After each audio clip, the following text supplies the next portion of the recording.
now that we have finished discussing the components of a story, those different parts of the whole, we need to start looking at the terms that we will use to identify different techniques or elements of style that an author can bring into a story. While every story is going to have character, plot, setting, etc., not every story will use every type of technique. And this harkens back to why we are using Lord of the Flies as a reference for so many of these instructional videos, because that author did manage to incorporate many of the different techniques into one fairly small story. So what we will be looking at here in the short story unit are allegory, allusion, figurative language, hyperbole, irony, and symbol or symbols. There are definitely more, and with each unit, as we get into poetry, drama, and the novel, we will add to the different terms that we are discussing. So to begin with the idea of the allegory. Right, an allegory is a narrative that works as an extended metaphor. So you should be fairly, or at least vaguely familiar with the idea of metaphor, which is a comparison that doesn't use like or as.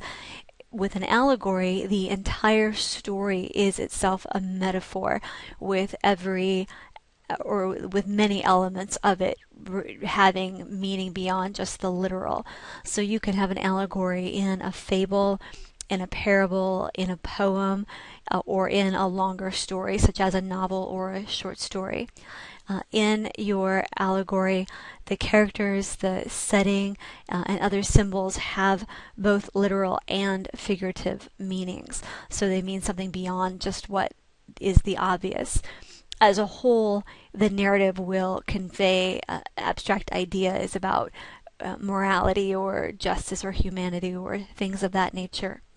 Right, with Lord of the Flies, we see this in the entire story itself can be an allegory for life in general, and we then can identify the boys as representing all of humanity. Their island is a smaller version of the world at large. So within that, we have tribes, which are representative of the governments or the countries throughout the world. We have the two different chiefs, which represent world leaders, with Ralph more specifically taking on that role of a democratic leader and Jack of a totalitarian leader. The fighting between the boys is representative of war in general. And this allegory brings up or raises the question, if the boys look to grown-ups to rescue them, and when the naval cruiser arrives at the end, it takes us out of the allegory, we are left wondering who is going to rescue the grown-ups. And so it raises really significant questions about the fate of humanity and the state of our existence as a people with this kind of violence and infighting going on. The second term, allusion, is when an author makes a reference to a person, place, an event, or another work of literature. And even the person, place, or event might be something actually true historical, or it might be a reference to an event in a well-known piece of literature. We often make references to Odysseus and the Odyssey, and to the idea of men being pigs comes from Circe turning men into pigs, and so you'll see that. It's often really a brief, or it can even be an indirect reference, such as the saying that men are pigs, and the author is probably not going to choose really obscure characters or events to refer to. They are going to be well known, or at least well known amongst people who are literary. As I said, this can be to another work of literature, a person, event, and they allow the reader to understand a difficult concept because it relates or it connects us to a story that is already familiar to the readers. So in Lord of the Flies, we have a few different examples of this, but I'll pinpoint two of them for you.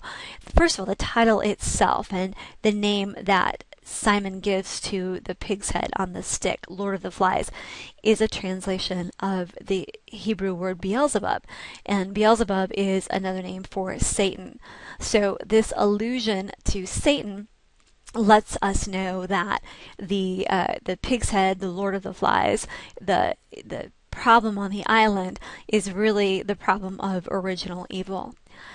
Early on in the book, in chapter 2, as the boys are discussing the fact that they are on an island, several of them start throwing out these different names of books: Treasure Island, Swallows and Amazons, Coral Island. And that is a reference to popular adventure stories of Golding's time. So when he first wrote this, he knew that his reader would see those titles and have a specific expectation for how the story would develop, because on Coral Island a group of boys are stranded, but they all behave wonderfully and do what they're supposed to and remain civilized. And this allusion that he puts in here gives us later on a contrast to what actually is going to happen in his story. So he kind of uses it as a fake out. This is what you think happens, this is what you're going to be expecting, and then we realize later on that that's not the story that he is writing. Okay, our next literary term is figurative language, and this does encompass many things like metaphor, simile, and personification, which we'll discuss a little bit later on in more detail. But figurative language at its heart is simply language that varies from the literal. Okay, it doesn't mean exactly what it is saying, and it requires that you use your imagination, or it is written in such a way that it's intended to engage your other senses, maybe visual, maybe physical, maybe it's intended to create an emotional response in the reader. Okay, so it's going to go beyond just what it actually says it is. We've talked about the scar and how that's an interesting word choice. It would also be an example of figurative language rather than just referring to crash site or the gouge. Scar has very specific connotations associated with it. Throughout the book, the vines in the forest are called creepers, and I've often had students who had a hard time understanding what the creepers were. It took them a while. Just the word creeper has emotional connotations. It brings to mind creepy or something that's frightening. Calling the vines creepers also almost suggests that they are alive, that they're creeping across the forest, coming at you or getting in your way. Figurative language is seen throughout most of chapter 2 with our description of the fire that rages on the mountain. There are many similes and metaphors that are just built in throughout that chapter. It's incredibly descriptive. When we first meet the choir, they are referenced as the creature. The creature moved up the beach. And that definitely, again, creates a certain reaction in the reader. Creatures are not necessarily something that we perceive of as being good. They're not described as the choir was a fluffy puppy bouncing up the beach. Creature has a very negative connotation. In chapter 9, as Simon is heading up the mountain to face what he believes is the beast, his anxiety or his fear, rather than just saying he was frightened or he was nervous about this, Golding writes, passions beat about Simon on the mountaintop with awful wings. Okay, so it gives you a sense of how strong and active his fear is, that it is beating at him, and that it has these wings that are flapping, and it creates all kinds of different reactions within the reader.